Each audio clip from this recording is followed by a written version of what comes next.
Okay. All right. Before we get started, just to let you guys know, so we're going to talk about family tree notebooks today. I'm going to go over a lot of stuff. If you were here for the presentation I did in the evening during virtual grip, this is going to be a lot of the same stuff. So if you didn't catch that presentation, this is the encore that I said I was going to do in July. And then we moved it to the beginning of August. And now we're finally doing it because I have children and they held me hostage all summer. So we're going to do that first, but then I'm going to talk about the new Canva template subscription at the end. And my guess is that I'll probably talk for around 45-ish minutes. So if you're really here to talk about the subscription, you can go vacuum or tune me out a little bit. I won't be offended. I'm just to give you guys the timeline of what we're doing. And I'm going to edit all of this out, and I will take questions and stuff at the end. But if you've got a question during the beginning, I'm going to have my slides up and I won't be able to see it. So I'll look for it in the chat when I'm finished. Okay, let me share my screen and we will open up what I wanted to do. Let me turn off my video. Okay. Can somebody unmute and tell me if you can see my slides? Okay. Yes. Okay, you guys are getting a really fast preview of what we're doing. Okay.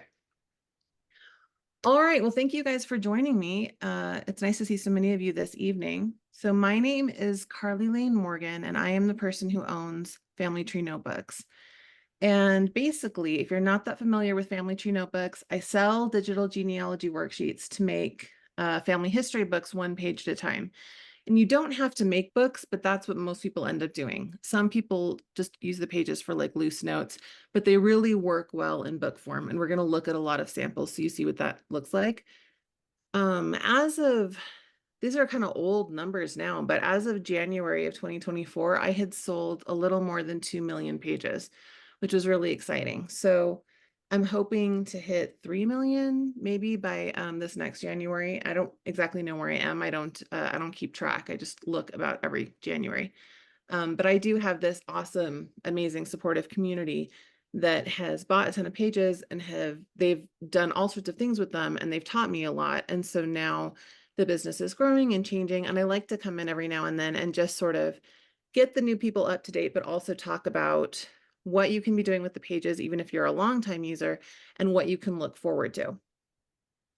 So why would you need to make pages? Because we all have access to lots of different genealogical programs, and a lot of us already have a system that we're using. The reason that I made these pages was because I was really into my family history, but I was surrounded by people who were not interested. My family members are not that into genealogy. And I wanted to create something that made my work make sense to them, because I felt like if I was going to pass something down, it might get overlooked or misunderstood, or they just weren't going to feel that connection. So I wanted to make something that was visible, something that was really easy to share. So I made digital pages that I could either print them out or I can just send them digitally for free instantly. Um, and the thing is, I actually do both. I send them digitally. When we have family events, I've taken samples and then I take, QR codes and people can scan that and then download a digital copy right there. But I also do print out pages and print out books and send people books, because the reality is the paper stuff that we make, the stuff that we print out, can be passed down really easily. That's the stuff that somebody's going to find in a box and you never know where it's going to end up. I mean, I hope that we're all taking steps to safeguard our digital files, but don't forget that you might need to have some stuff that's not stuck on your computer in case the people you're leaving things to don't know where to look. So that's the other reason I wanted to make something that looked new, but was this really classic form for family history. I also use it a lot for organization. I like to pull everything off of the computer. So when I find files on or records on like Family Search or Ancestry.com or something like that, then I download a copy of it.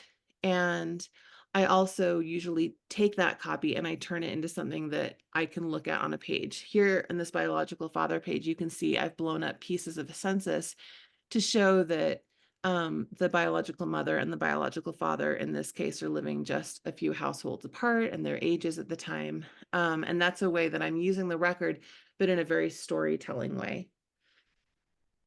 And then the last part is this really actually just helps me with my research, and this is going to help you get organized. Because when you try to put something into a narrative, basically into a book or a story form, it really shows you, okay, where are the gaps? It makes you slow down and revisit all of those documents that you've collected. So you might have found a census for somebody 10 or 20 years ago, but have you really looked at it? Have you really taken the time to go through and think about, okay, does this match the information that was given 10 years prior? Who's living in this household? Who's living around them? It's that fine-tooth comb that sometimes we need, especially if we've been doing research for a long time, because you can feel like you've researched somebody to death only to realize that you've been collecting for so long, you don't even remember what it was that you found in the first place, if that makes sense. So I like that you can put things into a story form and see the holes. And you can also add in, blank pages. Let's say you don't have the 1940 US Census. You can add that into your book while you're making it, and it sort of acts as a placeholder to tell you exactly what it is that you need to find later, to fill in the rest of that person's story. So the pages are just really helpful because they're very, very visible, tangible ways to think about your research. Okay, so the basic Family Tree Notebooks pages, the ones that have been around for 5 years, they're PDF files. They aren't fancy PDF files. They're not the kind that you can click on and just really easily change the text or photos. They're just standard PDF files. And that means that you have to use an editor to add text and photos, and you can use any PDF editor that you want to. Personally, I use GoodNotes. I also have a tutorial for Adobe Acrobat. And I want to say those are the two most popular programs in the community, but that could be me being biased because those are the ones that I've used. But there are a ton of PDF editors out there that you can use. You just can't use things like Microsoft Word because Microsoft Word doesn't handle PDF pages. So you just need to find a PDF editor that you like, and then as long as you can add text and photos, you're fine. And then you take the pages and you can print them or share them digitally. And because you're getting these digital blank PDF forms, you can reuse them over and over again. So you don't buy the forms for every single ancestor. You just buy them once and then you use them for all of your ancestors. And you can buy different colors, but you don't need to buy the same page over again other than that, if that makes sense. And right now there's more than 2,000 PDF pages currently available, which is a ton. So I do have a starter pack and I've got bestsellers and things like that. Nobody needs all 2,000 pages. A lot of people think they do, but nobody actually needs all 2,000 pages. Um, but basically, right now, there's no way I don't have most of what you would need to make a family tree book, which is really exciting. It's kind of fun if you're just joining the community, because if you'd been here 5 years ago, when I was putting about 10 pages out at a time once a week, it was really slow going in the beginning. But now you can just jump in and I've got all sorts of stuff for you. So the easiest way to think about this is to actually show you a sample. So this is not, I always talk about like showing a sample and then this is what I show, which I always wonder if I'm losing people at this point. This is not a Family Tree Notebooks sample. This is a sample of something that got handed down to me.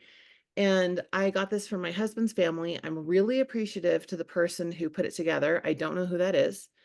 The person who had this didn't know where they had gotten it. It was just one of those things that somebody had been putting in different filing cabinets until finally they found me, and I was happy to get it and everyone was relieved because now somebody had it.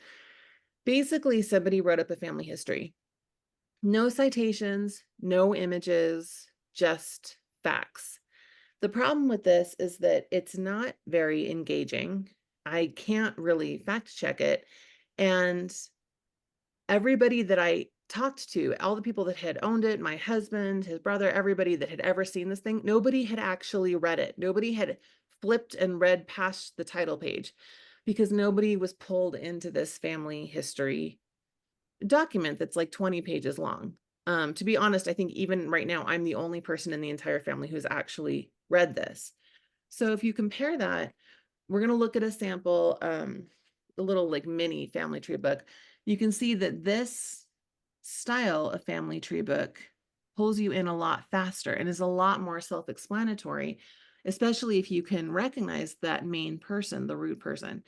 This sample that we're looking at right now, that first page would actually generally be a cover page, and then I would just have that on the front with a blank page next to it. But, for the purposes of making it into a little flat thing that I can show you, we're going to look at it like this. It's followed by this photo family tree that just shows you the different generations. And there's not a lot of information here, but this is a good introduction to get people interested so that they want to turn the page and learn more about the people that are in these photos.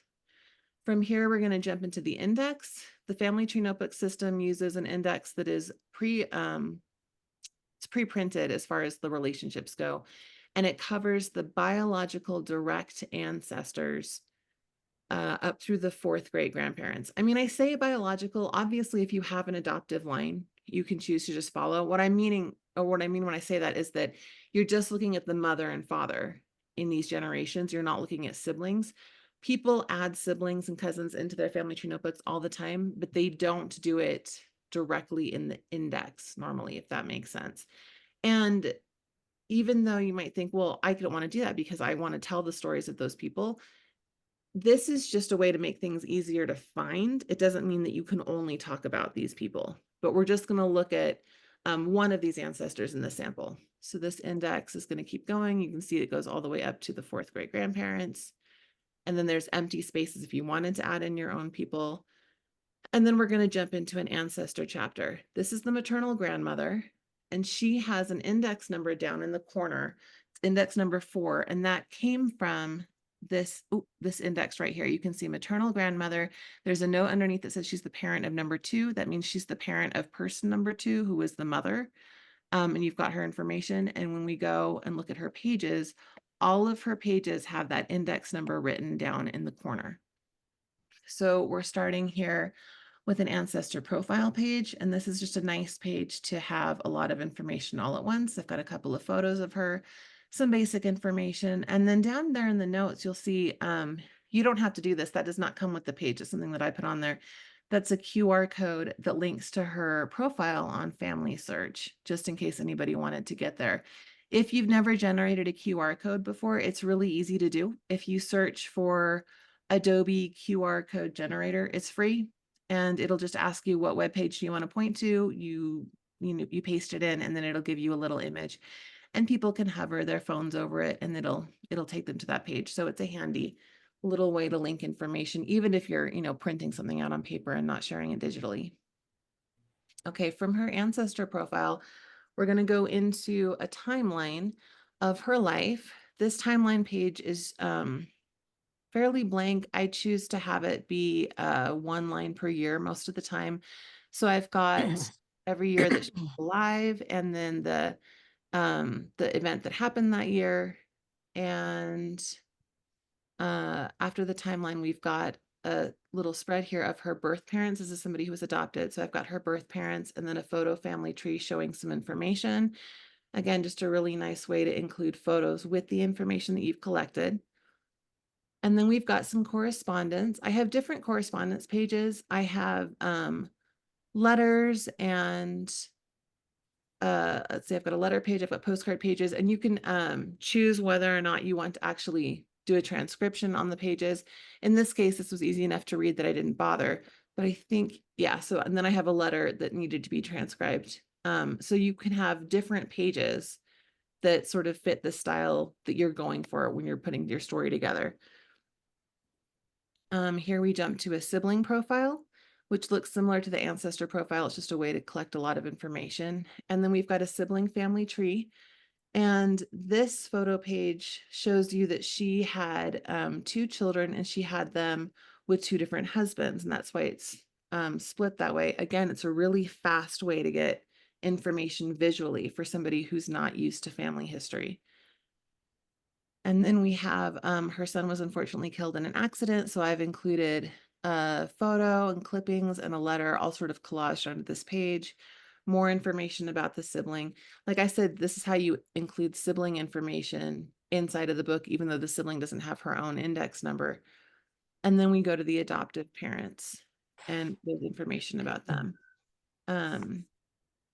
Let's see, moving on. Okay, and then the adoption records.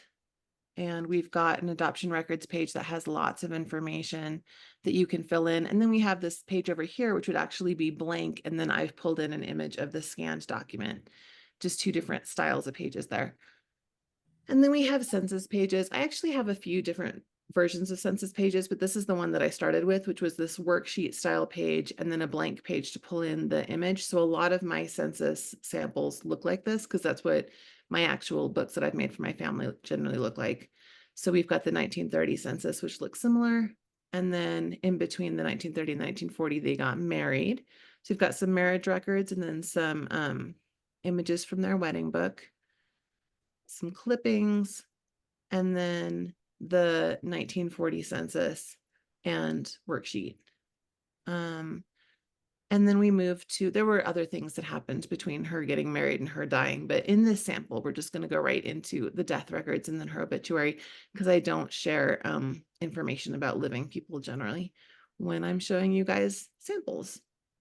Okay, and then we do have source citations. Now, some people prefer to put the source citations right on the page. You know, you could put the source citation right underneath this obituary. I personally collect all of the source citations that I need for the chapter and I put them all together at the end of the chapter just to make sure that they're still in the book. Because again, that family history that I inherited would have been a lot more helpful if it had been sourced or, you know, if I'd had the source citations. But I don't necessarily feel like they need to be on every single page. That is completely up to you. I know there are a lot of genealogists who would be much more comfortable if I actually put the citations on every page. Okay, so going back to this slide, now that we've seen the sample, you can see these PDF files, they're generally blank, but a lot of them have prompts for you to fill in the information. And sometimes you can sort of put photos in strategically and things like that to change the look of the page. But most of the time, from what I've seen, people just use the pages the way they're set up because you should be able to find a page that works for whatever you need. Who is that? Oh, Gene, I think you still might be unmuted. Sorry. Now some of the pages are blank with only the binding strip and the title, and that's so that you can add in things like, you know, on that adoption records page, I had the big images of the scanned adoption record. And so not all of the pages are this worksheet style page. A lot of them just have blank space, but that actually gives you a lot of creative freedom so that you can have information in your book that's organized in the same way, and yet you get to do a lot with the page and choose how you want to tell a story. Um, the pages come in 24 colors, and I don't believe, yeah, you can see, I'm going to show you some more samples and you can see some of the colors, but I didn't actually show like all 24 of the colors that I have. And like I said, there's more than 2,000 pages currently available, so it's kind of a lot. And I I don't use all 2,000. I really just probably use about 150 over and over again. So don't feel like you need to get all of them. The one thing I will say is that if you are on the fence and you just don't want to spend the money, you might want to just browse through the site and get some inspiration and then see if you can make your own. Not even kidding. I mean, part of the magic and the joy that I sell is mostly the fact that you don't have to do this, but these pages are not rocket science. Um, it's really just text and worksheets organized in a very normal, straightforward way. Um, I'm just saving you a lot of design time and they're kind of cheap. So you can just pay me to do it and then you never have to do it and you can just do the fun stuff. Okay, let's look at more samples. So here we've got a cousins page. I love the cousins pages because there's so many cousins and you can always do 3 to a page and kind of squish them into a short amount of space. And this is the teal color. That's different. The one that we were looking at before, this is the sand color. That's the blue color. This is the teal color. Here's a significant person profile for those people that you want to mention, but they aren't actually related to the person that you're talking about. That's another one that's in the blue. Here's a birth records page. Some of the pages have these guides on the side, these checklists that have different records that are suggestions if you need a little bit of help with your research. That's how the pages were originally created because I thought that people were going to want to go through and check off as many records as they could. It turned out a lot of people had all of the records that they needed and they wanted more white space. Now most people use pages that don't have these checklists on the side, but I still offer them just in case you're like me and you love checking things off lists, because lists are my favorite. And this, by the way, is the thistle color, which is also one of my favorites. Here's the generations page. This one's in the navy. The generations page is one of the photo storytelling pages that's really popular. It just gives you a way to show 4 different people together. Here's a childhood page in the green. This page is one of the ones that would be almost blank when you bought it. It would just have that color strip on the left and the word childhood, and then the space for the index number. The 2 photos and the text are all things that I added. So I was able to sort of, I don't know, I don't think you can call this a collage because it's only 2 photos, but arrange this in the way that I wanted to tell the story. So again, it makes it uniform for your book, but it gives you creative freedom on the page itself. I will say, if you're putting together a book, I would strongly suggest that you stick with one font, one font size. I've seen some really, really beautiful and creative pages that people have sent, but sometimes when you put all sorts of creativity into the same book, it can be a little overwhelming. Again, that's just a personal observation. You can do whatever you want to because it's your book, but I'd say stick with one font and one font size if you can.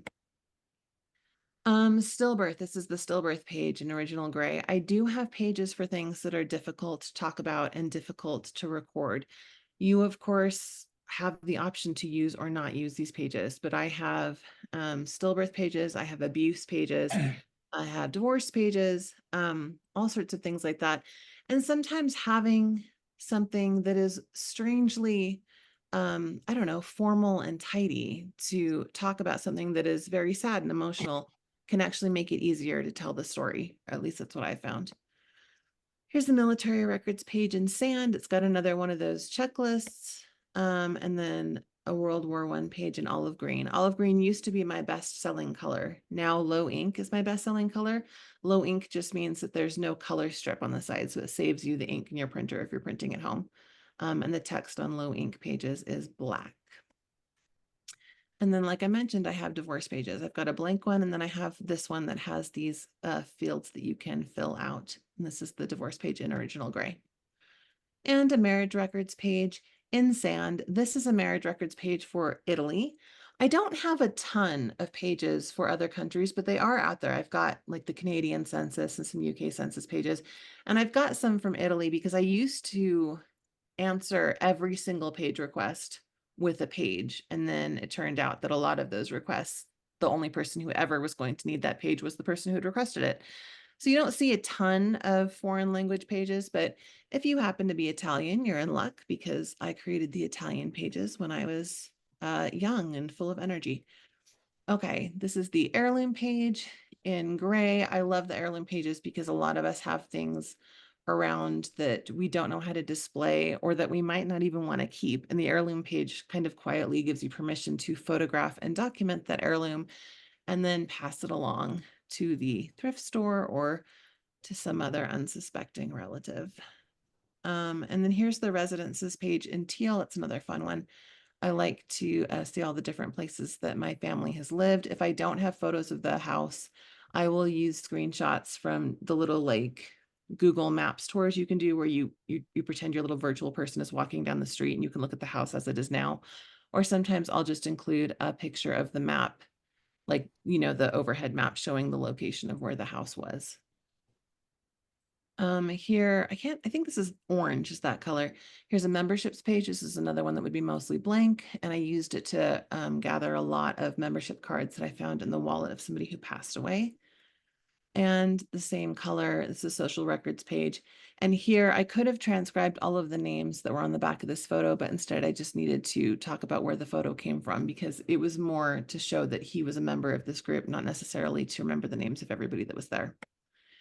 And historical context. I use this page all the time. Here I've squished together a lot of different newspaper articles about the fact that people were being racist about Chinese people in San Francisco. Half of my family is Chinese. So whenever they're talking about the horrible Chinese people, I always wonder if they're talking about my family.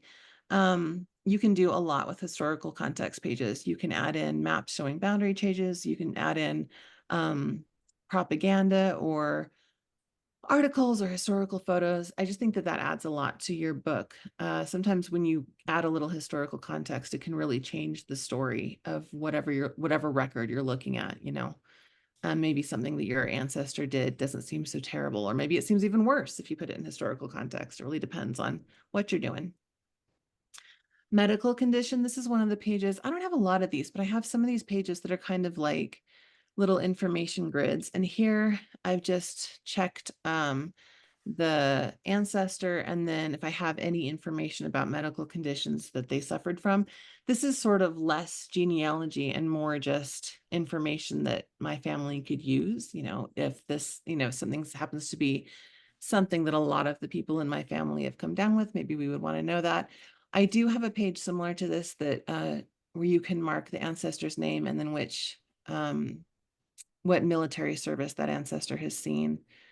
And I have one, I don't think I've released it. I've got one in the works that is the ancestor's name, and then you can mark which state they lived in, because I recently did a research trip to Ohio and I realized I didn't have any way of figuring out who lived in Ohio except going through all of the records that I had ever. So I've created a new page. Maybe that'll come out in September. Here's a funeral card page. This one's in maroon.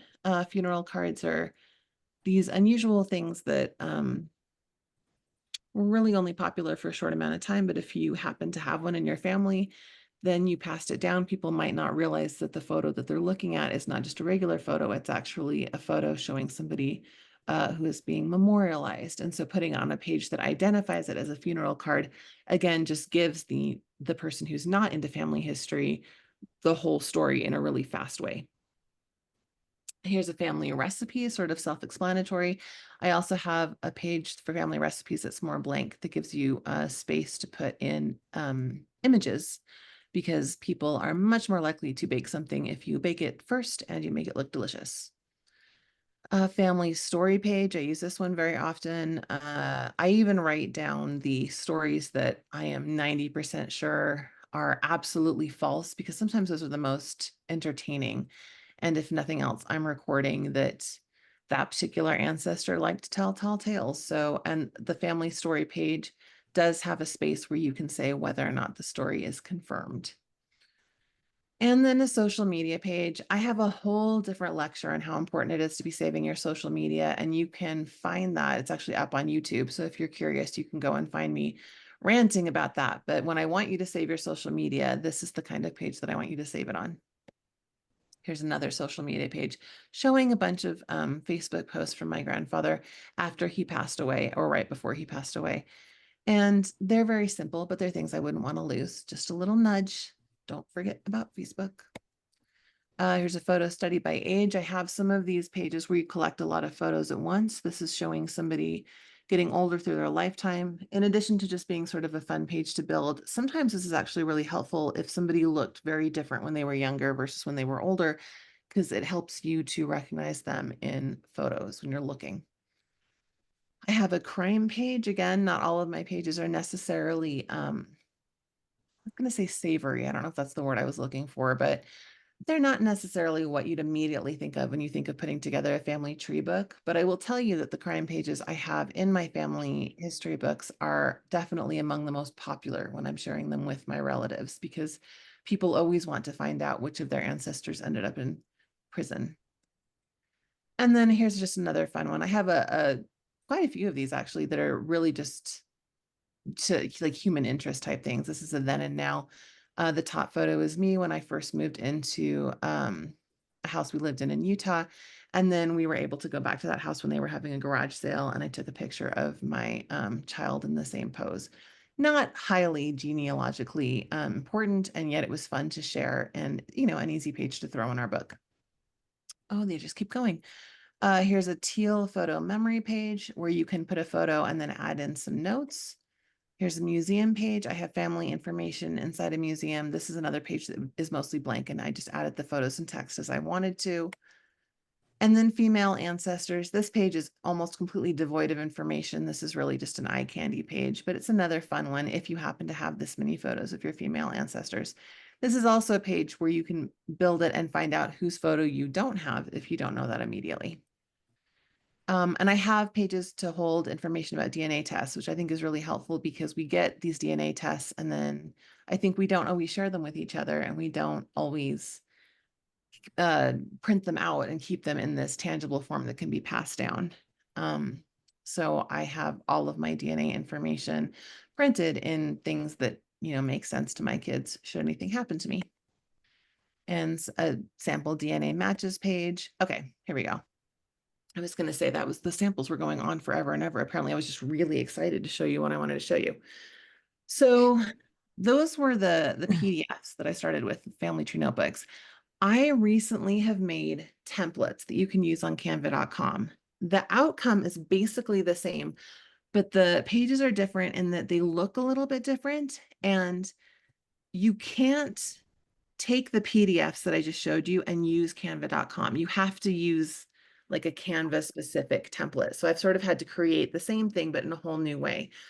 So if you are comfortable using the PDFs, you're fine with the PDFs, you don't have to jump into Canva. If you're still on the fence or you're struggling a little bit with the PDFs, Canva might be exactly what you need because using canva.com is really easy and it's very fun. So if you're not familiar, canva.com is a website it's a design website, but it's built for people who aren't designers. And it's just getting better and faster and easier as time goes on. You do have to have a Canva account, but a free account is perfectly fine to use any of the templates.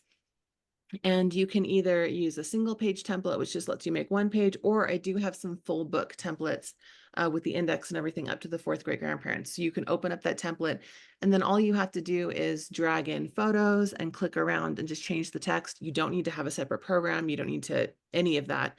And just like the PDFs, you can use them repeatedly. So this is what the template would look like if you opened it on Canva. Now, this might look kind of intimidating, but again, unlike the PDF, you're going to look at this and you can click on those little squares or you can click on any of the text and a cursor is going to start blinking and you can just start typing. So that part of it is really easy. The downside here is that you can only do that on canva.com. So you have to have internet access. And if you use the canva.com templates, you have to know that you can't use them on any other website. So they're fantastic and easy. They're also kind of weirdly limited, and you just have to make your peace with, okay, do you want to use the PDFs where you can use all sorts of programs with them, but it might be a little bit harder, or do you want to just use the canva.com templates? The good news is that once you've changed it all, like let's say that I updated this and I make this look like that, and all I did was I added in the information and then I deleted the little squares at the bottom that I didn't need and added in some photos. Now I can save this page as a PDF. I can basically export it from the website and download it to my computer as a PDF, and it's going to look like that. And it's ready for me to put in a book or to send to a relative or to upload online or whatever I wanted to do. And boom, you're done. So for those of you who are just jumping in, canva.com is a really fast way to get started. I feel like I have to really explain to people that you can't use the canva.com templates not on Canva. And I'm really hoping I'm making that clear, only because since I started selling these, I'm getting a lot of people who are emailing me because they're upset that the canva.com templates are not working in Microsoft Word. They don't. For the record, neither do the PDF pages. Microsoft Word is the thorn in my side where I get at least 3 angry emails each week because people want to use Microsoft Word. I don't even own Microsoft Word. I have nothing for Microsoft Word. So you're going to have to eliminate that from your family tree notebook vocabulary. We don't have anything there. You can either do the PDFs or you can do the Canva templates, but you've got to do them on Canva. Hope I've made that as clear as mud, probably, but you can ask me questions in a minute about that. Let's look at some more samples. So this is another canva.com template.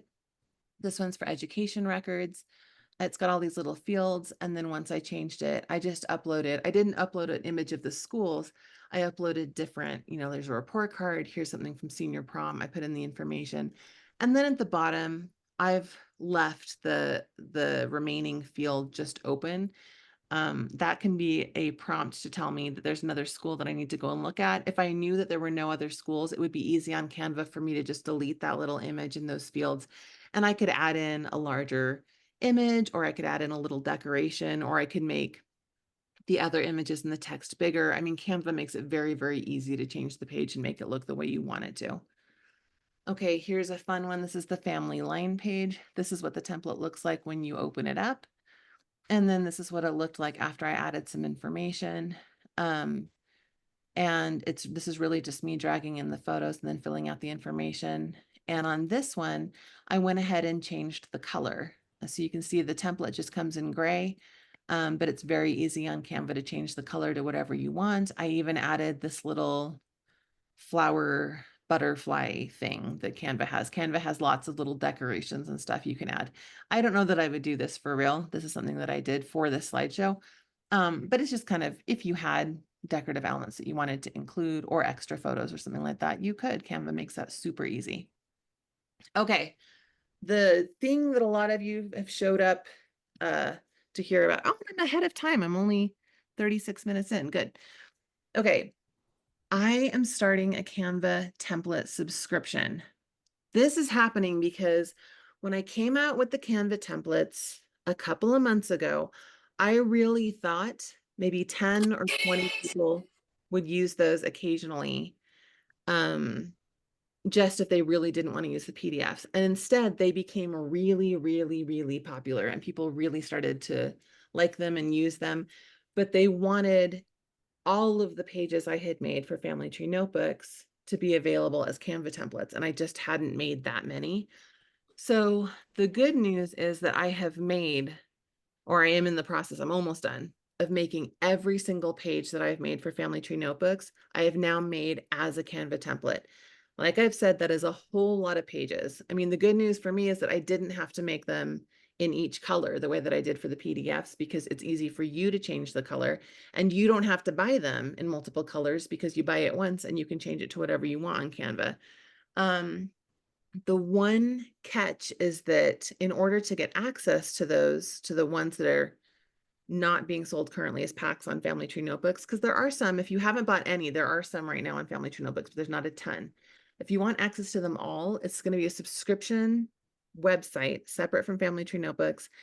So only members get access to it. And what it's going to kind of look like, this is, like I said, I'm still building it, but this is what it looks like right now, where you've got Canva template links and they're in these different categories. These are the exact same categories in the same list that I have on the big list of genealogy pages over on Family Tree Notebooks. So if you go to Family Tree Notebooks and you look under the single pages, and there's like a link that says if you want to look at all of the pages, the big list of all the pages I've made, you're going to see all of the different pages and know that those are the ones that are also going to be in this membership only Canva list. But that's how you're going to access them. So if you wanted a birth records page, you would come to this page and you click on birth and baby, and there's going to be this list that opens up, and you click on the link and it's going to take you right over to Canva and open up the template for that page.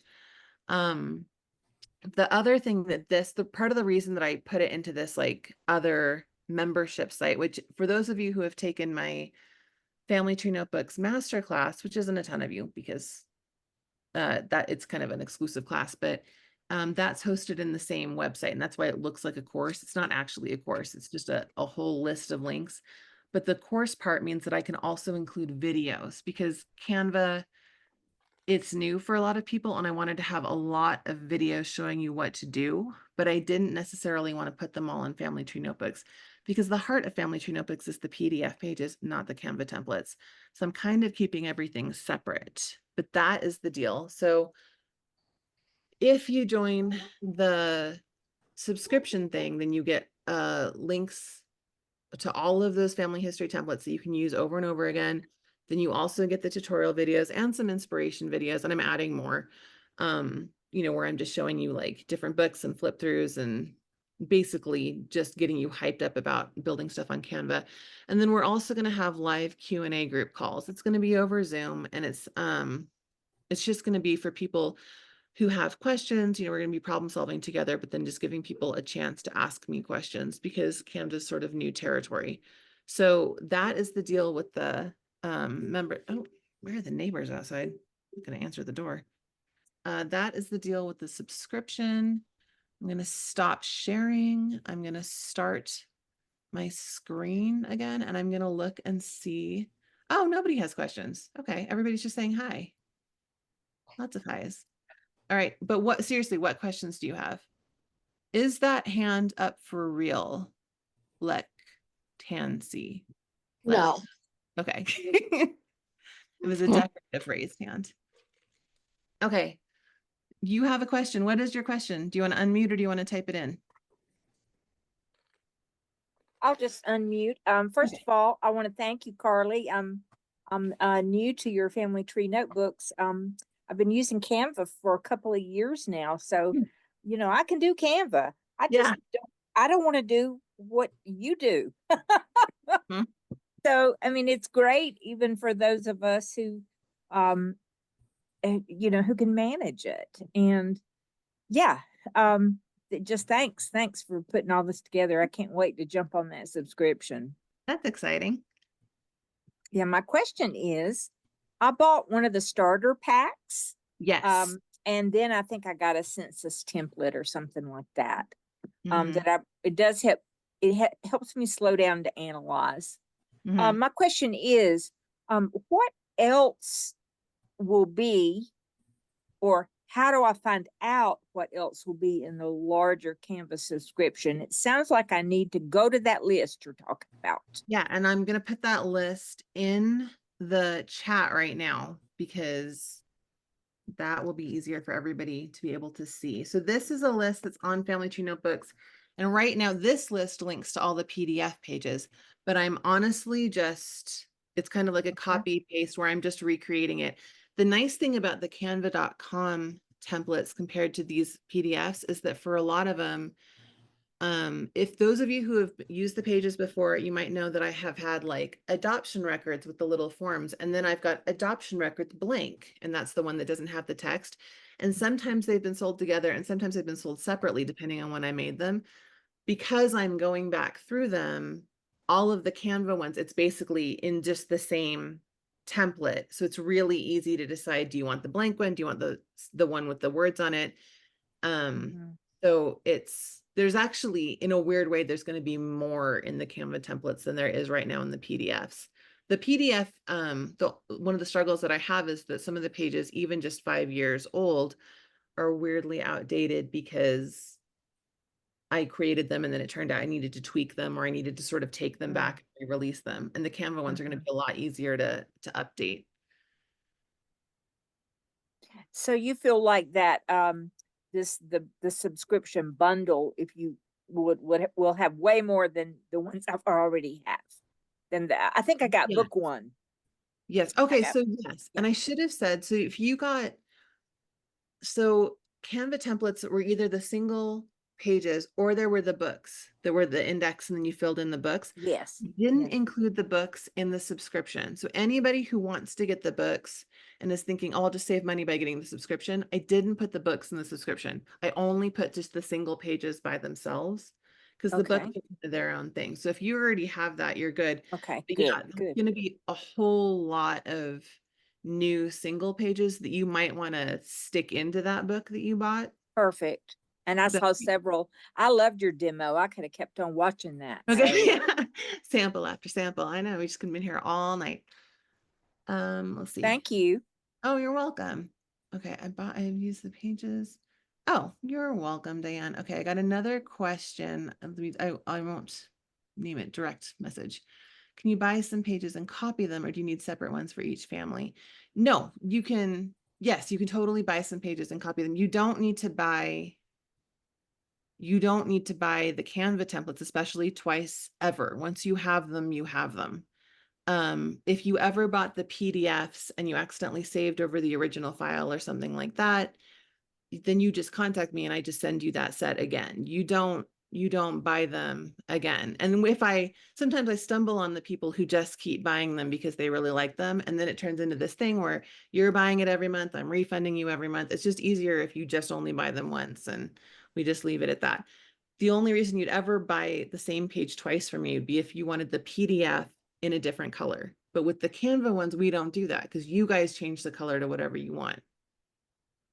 And then if you don't want to start with yourself, but want to start with your great grandparents, Okay, so you're talking about kind of like more of a descendancy book.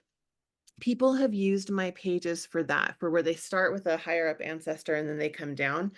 The tricky thing about that is just the index. It's that you have to come up with the index numbering, because I was able to cheat and say, okay, everybody's got two parents, even though we've got adoptive parents and single parents and step parents. But in my little perfect index world, we all only had two parents, and it was this perfect triangle.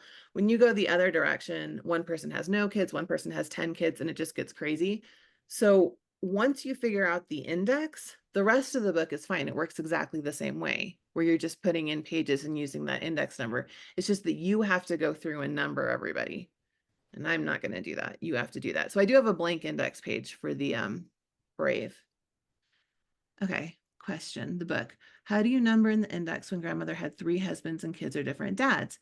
Okay, so I went with mostly biological ancestors. I do have pages that say second spouse, third marriage. I have pages for father profile and then biological father, adoptive father, foster father, stepfather.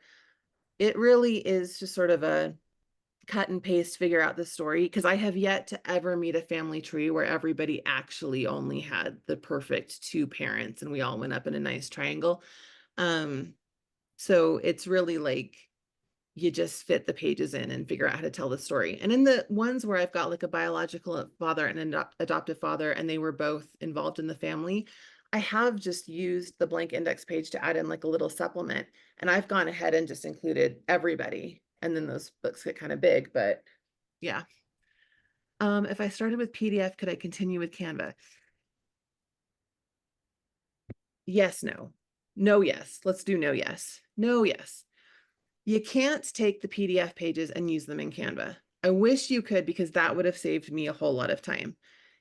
It just doesn't play nicely. And someday it will. Right around the time that I finish making all 3,000 pages, they will release an update that will make that happen. But right now you can't. So if you have a book where you've done all these PDF pages, but now you want to use Canva, you can do that. But what's going to happen is the font is just a little bit different. So if you start adding in pages that you make with the Canva templates, they're just going to look a little bit different.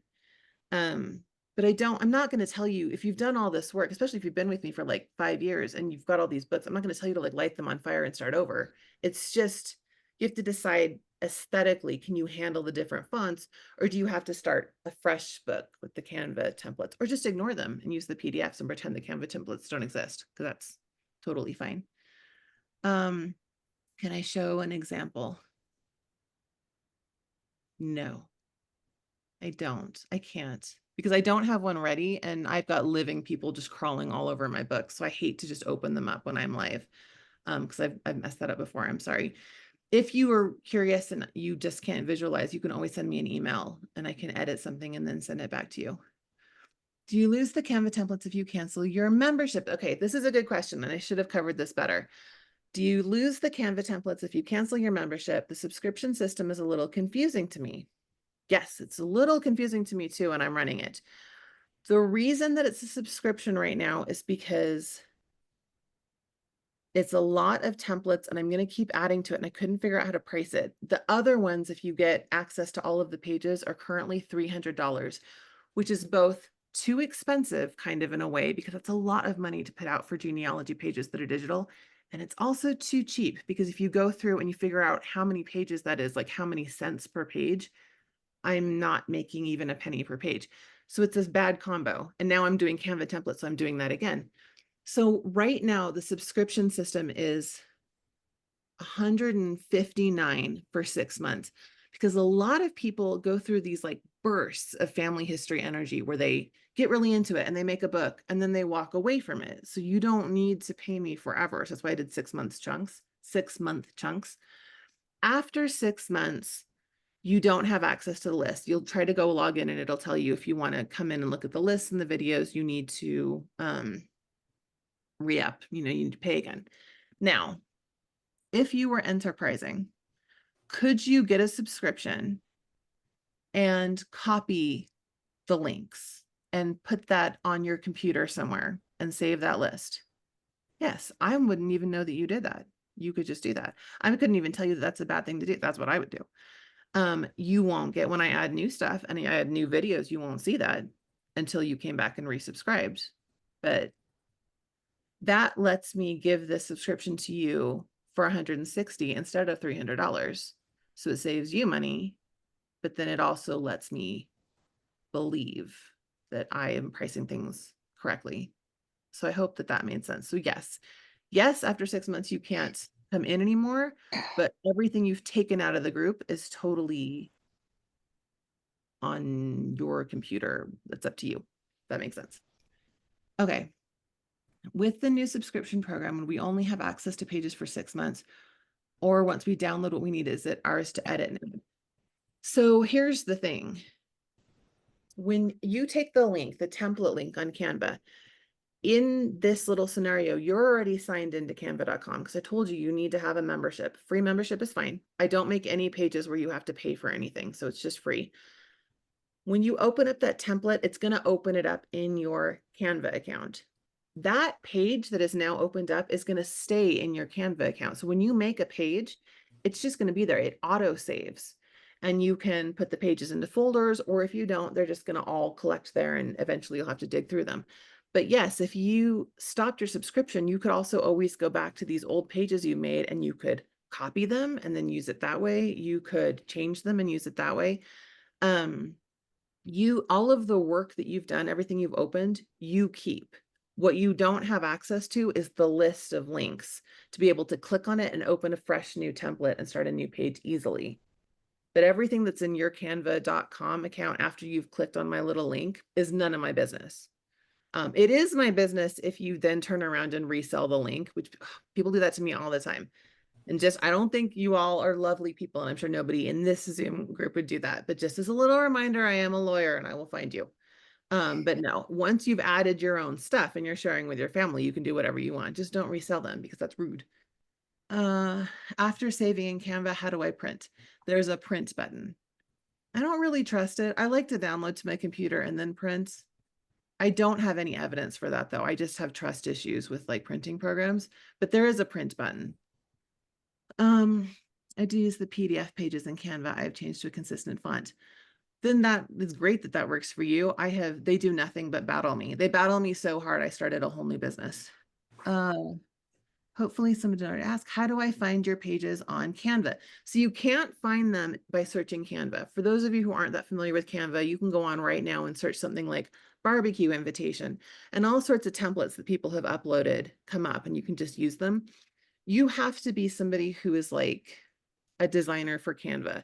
Not like professionally, but if I wanted to do that, I could upload my things to Canva and tell Canva, go ahead and let people use them. That's not how this works. You have to have my link that I have in the subscription thing to get access to my templates. You can't find them on Canva. They're not up there and they're not searchable. Okay. I have already bought a package in my Canva account. Will I be able to access the membership pages? No, unless you're one of the surprising many today who bought access to the subscription before I explained it to you, which I, by the way, really appreciate because that was a leap of faith. But no, if you bought one of the the everything pack, which was so badly named, I named one of the packs the everything pack when I came out with it. And then you guys were like, I want more. And now the everything pack has like almost nothing in it compared to what's now out. But if you bought one of those packs before, that doesn't have anything to do with the subscription. And the subscription is the one hard thing is that yes, the subscription is going to have everything that is currently included in those packs that you bought. So what you bought was really the fact that you've been able to use it for the last however many months, and you get to keep those links forever because you downloaded them instead of having to be stuck logging into my website. Okay, that is all of the questions. I think I got both direct messages and public questions. Do we have any more? We're coming up on an hour, but I'm still good if you guys have questions. Oh, how do we get the double-sided pages with the left side titles? If you're talking about the Family Tree Notebooks PDF pages, they are all sold in both a left-hand format and a right-hand format. And the left-hand format is the one that would be on the left side if you were to open a book. So you have to, when you're putting the book together, you have to sort of think like a designer and think, okay, which of the pages is it the one that I need to use. And in Canva, it's the same way. Each of the pages, like when you open the template, there's the page that has the binding strip on one side and then the binding strip on the other. And you have to just know like which one you need, unless you buy the all-in-one book that we mentioned before, in which case I did that work for you and just put it all together. Is there a link for the subscription? Yes, I should probably include that. Let's do that. It's under Canva templates right now, but I'm going to go ahead and put the link in now. That's not it. Oh, it's because a lot of you bought it. You guys turned it into one of the bestsellers for the day. Here we go. So it's $159 for 6 months, but right now, because it's not actually up, it's $99. So it's gonna open on September 1st, which, by the way, fall is my absolute favorite time of the year. I'm so happy that we're like within a week of getting to fall. But on September 1st, it's gonna open, and that's when the price goes to what it's supposed to be, which is $159. In the meantime, it's $99 for the 6 months. Can you share the military page or talk about how you use all the military records? And share the military page. I don't really, there's a lot of military pages. So I wonder if I can, let me just see if I can jump to, yeah. Here, if you guys follow me to this link,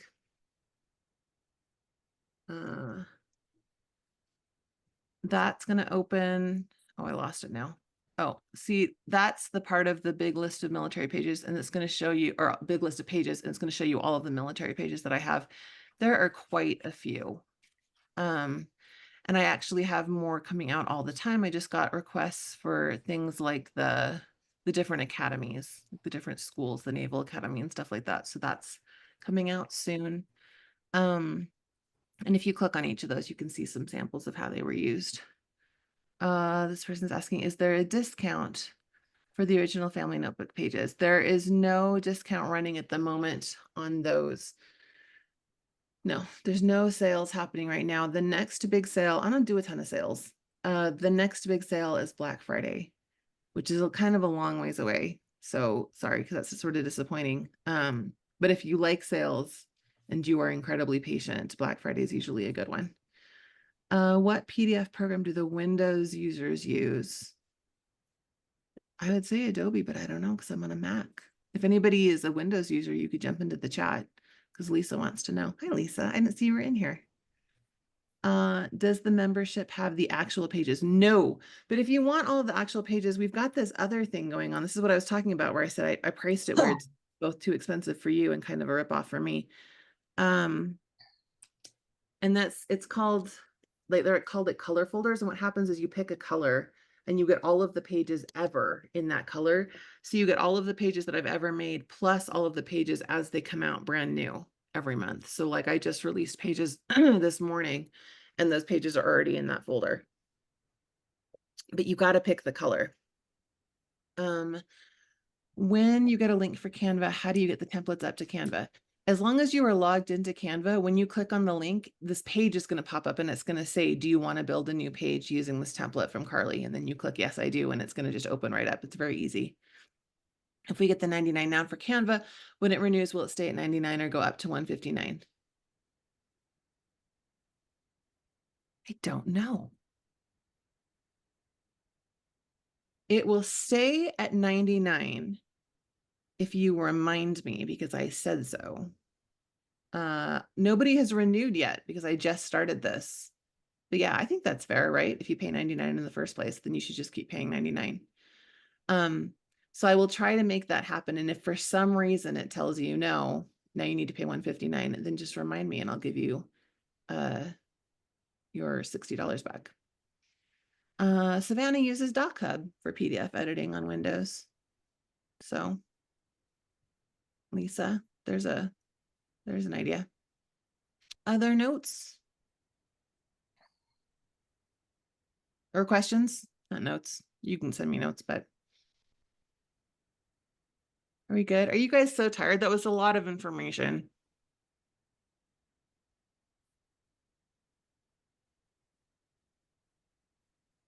Can I show the military template from Family Tree Notebooks. Yes. Oh, I don't know, Hugh. Can you? How do I? Oh, where did I? No, that just wanted me to direct message you. Hugh, how do I would totally let you share, but I don't know how to do that. Oh, there you go. Good job, Hugh. Oh no, wait, that was a direct message. Can you send that to everybody, Hugh? We all got it. Oh, you did? Oh yeah, Mhm. there it is. Yeah, that's a nice one. You did a good job with that page. This is all overwhelming to you. It's overwhelming to me, and this has been my job for 5 years. Best job in the world. Will this replay be posted in the group? I missed the first part. Yes, and I will edit it down because I talk too much. So it will be even better the second time around. Okay, good. I'm glad you guys are happy. If you have more questions, oh, that's another nice one. That's a good portrait. All of my military ancestors look really upset about being in the military. So I don't have any good portraits. Green. Carly, how can this be used with traditional family program prints? Need to put in page protector to avoid holes. The binding strip on the edge is where the holes go. That's why that color strip is there. It's so that if you need to hole punch it, if you need to coil bound it, I use disc binding, but that's why that color strip is there. That's the built-in. This is where the holes go, so nobody gets a hole in an ancestor's face. That's the point. How will we access the replay? I will put the replay in the Family Tree Notebooks. What is the group called? Is it Family Tree Notebooks Genealogy? I think it is on Facebook. That's horrifying. There's like 12,000 people in it now. I can't remember what it's called, but I'll put it in my group and I'll put it on the Facebook page and I will put it on the blog on familytruenotebooks.com and I'll put it on YouTube. I'm just going to put it everywhere. What program do you use to fix old pics? A lot of people use Vivid Pics. I don't. I'm a MyHeritage subscriber and they have a little easy to click fixer, although sometimes it distorts the faces and makes them terrifying. And then I use Photoshop because I also have Photoshop. For people who just want to use something really easy and fast, I've heard Vivid Pics is great, but I've never used it. Yeah, PDF versus Canva. I don't know, if I was just starting, I'd kind of need Canva, but where do I get my binding done? I disc bind at home mostly, but when I've gotten books printed for other people, I send them to FedEx because they do a nice job. Or I don't know, I think in some parts of the country it's still called Kinko's, but not where I live. Oh yeah, Canva's doing better with like the old photo fixing. And Mickey wants to know what's the easiest way to print it so many pages. It's so many pages and it's expensive to get things printed like for family. I print one at a time. I have an HP printer. I actually have a list. Oh, I was gonna post that on the I have a list of everything that I use and I keep meaning to put it in an obvious place on the website and I keep forgetting. But I have here's a list of everything that I use, including the printer that I use at home. It's an HP printer and I just do one at a time because it's really overwhelming. Yeah, that I know I posted the what do I use in the group because somebody said, where do I find it? And I was like, oh, it's on the website. It turns out it's on the website only if you're, what are you guys doing home? I'm being professional and important. I have to go. I'm back on mom duty. I'm so sorry. They're tyrants. All right. It was lovely to see all of you. Thank you guys for joining me. I Thank will you. put this video up and you're welcome. And I will see you guys soon. Mhm. Bye.